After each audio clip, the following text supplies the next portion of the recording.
दोस्तों नमस्कार। 8 नवंबर 2016 रात 8 बजे प्रधानमंत्री नरेंद्र मोदी टीवी पर आए।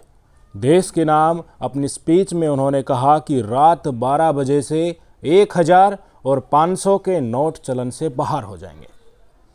उनके एक ऐलान से महज 4 घंटे में 86% करेंसी यानी लगभग 15 लाख करोड़ रुपए के नोट चलन से बाहर हो गए। पुराने नोट बंद होने से अचानक करेंसी रिक्वायरमेंट पैदा हुआ। भाई पैसे तो चाहिए ना लोगों को यूज करने के लिए, इसलिए रिजर्व बैंक ने 2000 के नोट छापने शुरू कर दिए। ये आज तक नहीं पता चला कि रिजर्व बैंक को 2000 के नोट छापने का आदेश किसने दिया था, पर बहुत तेज गति से नोट छापे गए। तेज गति से हवाई जहाज़ों में लादकर देश के कोने कोने तक इनको पहुंचाया गया। इससे कुछ ही समय में करेंसी का शॉर्टेज जो था वो पूरा हो गया। अब कल 19 मई 2023 यानी करीब 6 साल बाद आरबीआई ने 2000 रुपए का नोट सर्कुलेशन से वापस लेने का ऑफिशियल ऐलान कर दिया है। यह ऐलान कल हुआ है, पर इसको मार्केट से वापस लेने की जो कोशिशें हैं वो 2019 के साल से शुरू हो गई थी। आपकी स्क्रीन पर देखिए, 8 नवंबर 2016 को नोटबंदी का ऐलान हुआ था। तब से लेकर 31 मार्च 2017 तक आरबीआई ने 2000 की संख्या में 350 करोड़ नोट छापे। फिर 2017-18 में 2000 के कुल 15 करोड़ 10 लाख नोट छापे। फिर 2018-19 में 2000 के कुल 4 करोड़ 70 लाख नोट छापे। यहाँ आप ध्यान दीजिए, मैं यहाँ 2000 के नोट की संख्या की बात कर रहा हूँ, उनकी वैल्यू की बात नहीं कर रहा हूँ कि टोटल कितने हुए वे। भाई मान लीजिए किसी दिन आरबीआई ने 2000 के 100 नोट छापे, तो इनकी वैल्यू कितनी हुई? 2000 गुना 100 2 लाख रुपए। तो यहाँ जो मैंने 350 करोड़ 15 करोड़ 4 करोड़ की जो नोटेशन बताई है ना, ये 2000 की नोटों की संख्या है, वैल्यू नहीं है। वैल्यू क्या है वो अभी मैं आपको बता देता हूँ। आपकी स्क्रीन पर देखिए, नोटबंदी के बाद 2016-17 वित्त वर्ष में यानी कि नोटबंदी होने से 31 मार्च 2017 तक देश में कुल करेंसी फ्लो की वैल्यू जो थी वो 13,10,000 करोड़ रुपए थी। इन 13,10,000 करोड़ में से 2000 के सारे उपलब्ध नोटों की वैल्यू थी 6,57,000 करोड़ रुपए, यानी कि कुल करेंसी का 50.2%, आधे से भी ज़्यादा। फिर आप आ जाइए 2021-22 के वित्त वर्ष में, कुल करेंसी की वैल्यूएशन हो गई थी 31,06,000 करोड़ रुपए। इनमें से 2000 के नोटों की वैल्यू थी 4,28,000 करोड़ रुपए, यानी कि कुल करेंसी वैल्यू का 13.8%। कहाँ 2016-17 में 50% से ज़्यादा था, वो 2021-22 में आकर कहाँ पर रुक गया? 13.8% पर। अब आपके मन में सवाल उठेगा कि इतने 2000 के नोट कहाँ गए? तो इसके 2 जवाब सुन लीजिए। पहला ये कि कुछ नोट खराब स्थिति में होने के कारण या थोड़े से रफ भी होने के कारण बैंकों के द्वारा वापस आरबीआई को भेज दिए गए। आरबीआई ने इनको नष्ट कर दिया। किस साल में कितने नोट नष्ट किए गए वो आप अपनी स्क्रीन पर देखिए। वर्ष 2018-19 में 2000 के कुल 10 लाख नोट नष्ट किए गए, संख्या में 10 लाख नोट। फिर वर्ष 2019-20 में 2000 के कुल 17 करोड़ नोट नष्ट किए गए, संख्या में। वर्ष 2020-21 में 2000 के हाईएस्ट कुल 45 करोड़ नोट नष्ट किए गए।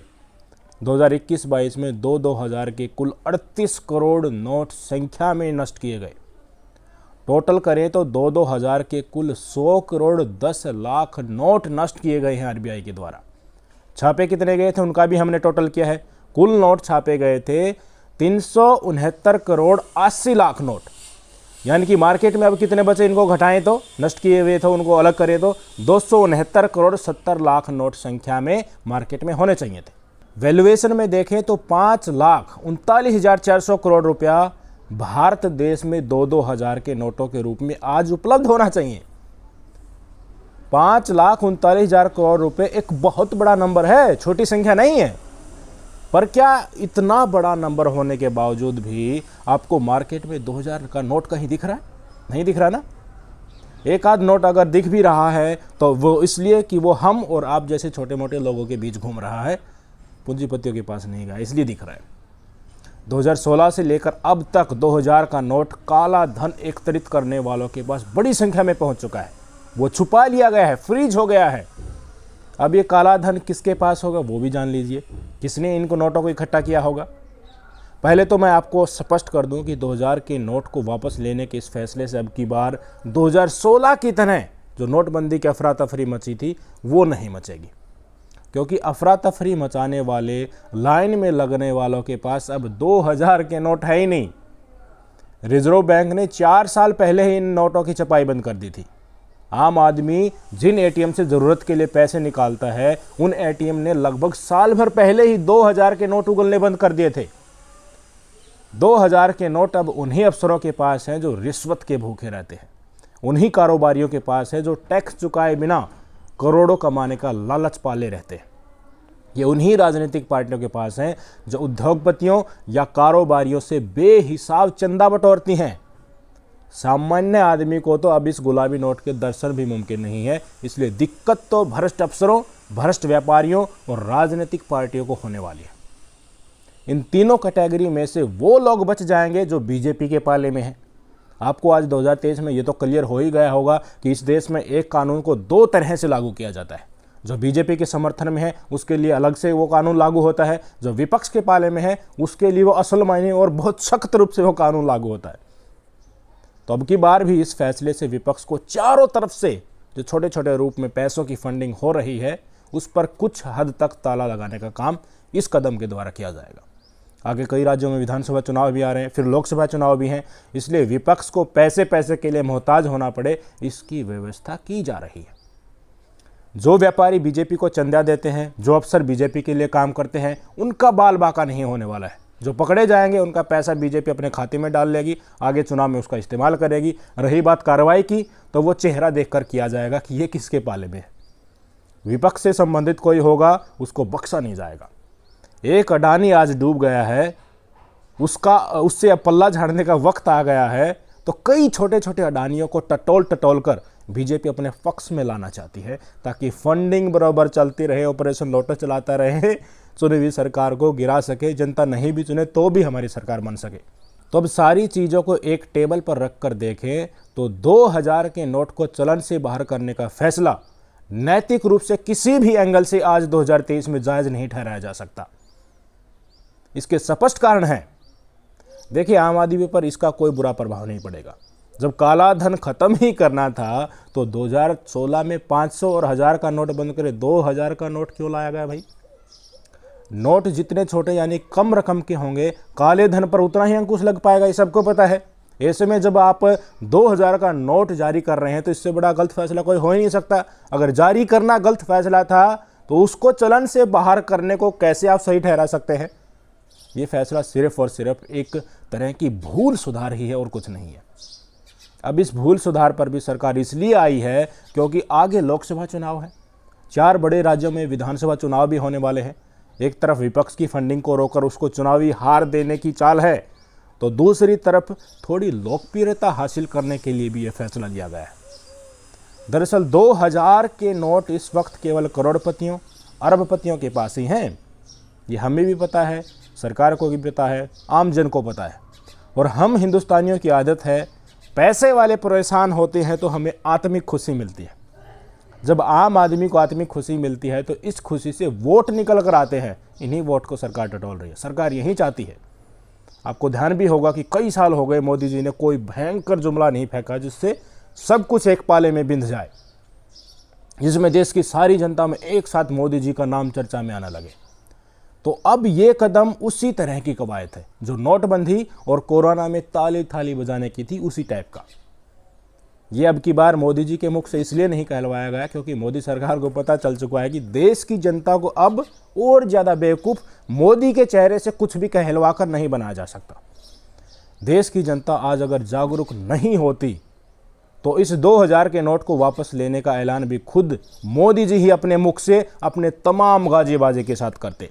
मीडिया को पहले ही बता दिया जाता कि आज रात 8 बजे मोदी जी राष्ट्र के नाम एक बड़ा संबोधन करने वाले हैं।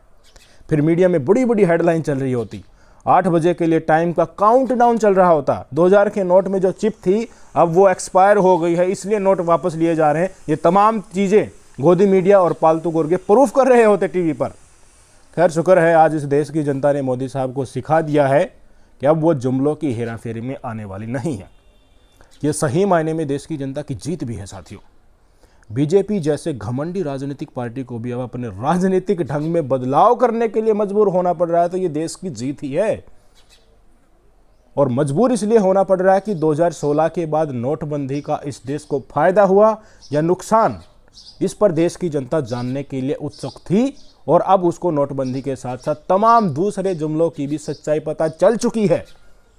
स्मार्ट सिटी, 2 करोड़ रोजगार, 2022 तक आय दुगनी, बुलेट ट्रेन, हर घर में नल, नल में जल, कमल का बटन दबाने से 13 रुपये किलो शक्कर, चुनाव के बाद फ्री में गैस सिलेंडर, 30 रुपये पेट्रोल डीजल, ये तमाम वादे जो थे, इनके पीछे की सच्चाई आज देश की जनता जान चुकी है। बार बार चुनाव में इन्हीं को आगे किया जाता था और चुनाव के बाद कुछ नहीं मिलता तो जनता ऑटोमेटिक समझ जाएगी पागल थोड़ी है। पेट्रोल डीजल का ही उदाहरण ले लीजिए। रामदेव साहब मोदी जी के लिए वोट मांगते समय कहते थे ना कि 30 रुपये लीटर पेट्रोल डीजल मिल जाएगा, मोदी जी को बना दो। आज कच्चे तेल की कीमत अपने न्यूनतम स्तर पर है, फिर भी 100 रुपये लीटर पेट्रोल डीजल भरवाने के लिए इस देश की जनता मजबूर हो रही है। सबको पता चल चुका है कि सारे वादे सिर्फ एक छलावा था। ये सरकार अब अलोकतांत्रिक तरीके से सत्ता पाने के लिए हर संभव कोशिश कर रही है। ये जो पेट्रोल डीजल और ये महंगाई से जो पैसे इकट्ठा कर रही है ना, इसी पैसे को आपकी जो वोट बैंक से चुनी हुई सरकार है उसको गिराने में यूज़ कर रहे हैं। पर जनता के मन से ये लोग आज, मैं स्पष्ट बता रहा हूँ, उतर चुके हैं। बीजेपी वाले हर जुमले के पीछे की हकीकत आज इस देश की जनता जान चुकी है। और मोदी जी को भी पता था कि अब की बार भी अगर कैमरे के सामने आकर तुम 2000 के नोट को बंद करने की घोषणा करोगे, जनता से कहोगे कि मुझे सिर्फ 50 दिन दे दीजिए फिर काला धन वापस आ जाएगा, तो जनता जूता फेंक कर मारेगी। क्योंकि नोटबंदी के पीछे की हकीकत इस देश के बच्चे बच्चे को आज पता चल चुकी है। भाई जब आम आदमी को प्रभावित करने वाले 500 और 1000 के नोट बंद किए गए थे, तो घोषणा के बाद आधी रात से ही सब कुछ बंद कर दिया गया था। बदलवाने की सीमा भी एक बार में 2500 रुपये ही थी। अब बड़े लोगों की बारी है, जिनमें हो सकता है कई राजनीतिक पार्टियां भी शामिल हो, मोदी जी के पूंजीपति मित्र भी शामिल हो, आपके आला नेता और मंत्री भी उसमें शामिल हो, आपके उंगली पर नाचने वाले भ्रष्ट अफसर भी शामिल हो। उनकी मिल्कियत वाले गुलाबी नोट बंद करने का जो अब वक्त आया है, तो आपने 4.25 महीने का समय दिया है। क्यों? सहूलियत तो देखिए आप, एक बार में वे 20,000 रुपये बदलवा सकते हैं। उस समय आम जनता सिर्फ 2,500 रुपये बदलवा सकती थी। कितना पक्षपात हो रहा है देख सकते हैं। मोदी सरकार के लिए कौन प्रथम वरीयता पर है वो आप देख लीजिए। कल घोषणा हो चुकी है, पर बदलवाने का वक्त 23 मई से शुरू होगा, जबकि उसके पहले तक तो बैंक में कितने भी रुपए जमा कराए जा सकते हैं। ये तमाम सहूलियत पैसे वालों को ही तो दी जा रही हैं। इससे पहले 2016 में देश की आम जनता को लट खाने के लिए लाइन में क्यों खड़ा किया गया था भाई? कितनों की शादी टूट गई, कितने मर गए, कितनों को पुलिस की लाठी चलने से इतना उनका बुरा हाल हो गया कि वह चल फिर नहीं सकते। किसी को नोटबंदी की खबर मिलते उनको हार्ट अटैक आ गया। वो दृश्य आज जनता भूली नहीं है। देश से काला धन मिटाने के लिए ही तो आम जनता लाइन में लगी थी ना मोदी जी। आपके कहने पर ही तो सारी रात लाइन में खड़े रहते थे, इतनी लंबी लंबी लाइनों में। क्या मिला उनको? और आज जब आपके पूंजीपति मित्रों की बारी आई तो आप जापान घूम रहे हैं। आपके भ्रष्ट पूंजीपति मित्र लोगों में पैसे बांटकर उनको बैंक से बदलवाने का प्लान बना रहे हैं 23 तारीख से पहले ही। बहुत नाइंसाफी है मोदी जी, बहुत नाइंसाफी है। रिजर्व बैंक के आंकड़ों के अनुसार साथियों 2016 से पहले देश में 7 लाख करोड़ का काला धन था। नोटबंदी के बाद 99.3% नोट बैंकों में जमा वापस हो गए हैं। सिर्फ 10,720 करोड़ के ही नोट बैंकों में नहीं लौटे। नए नोट छापने और उनको ट्रांसपोर्ट करने में 20,000 करोड़ रुपए तक खर्च हो गए हैं। नोटबंदी से 10,000 करोड़ का सीधा सीधा नुकसान हुआ, कोई फायदा नहीं। कोई काला धन नहीं मिटा। आपकी अनुभवहीनता और घमंड के कारण आपने आरबीआई के विपरीत जाकर नोटबंदी का फैसला बिना सोचे समझे सिर्फ अपनी राजनीति को चमकाने के लिए लिया। काला धन वापस लाने का आपका मकसद कतई नहीं था। यह सच्चाई है और इस सच्चाई को इस देश की जनता आज जान चुकी है। वेट कीजिएगा, अगर लोकतंत्र को आप जिंदा छोड़ेंगे तो जवाब देश की जनता जरूर देगी। अब जो आपको मजबूर होना पड़ा है ना कि आरबीआई के थ्रू आप कहलवा रहे हैं कि 2000 का नोट हम वापस ले रहे हैं, यही स्थिति हर क्षेत्र में आएगी। जितने जितने आपने जुमले फेंके थे उन पे आप बैकफुट पर जाएंगे और आपके पास सिर्फ और सिर्फ हिंदू मुस्लिम का कार्ड खेलने के अलावा कुछ नहीं बचेगा। यह हकीकत है, देख लेना। देश की जनता भी यही है, मोदी जी भी यही है। आगे आने वाला समय दोनों को एक साथ लपकेगा, सच्चाई सामने आएगी, देखिएगा जरूर। नमस्कार।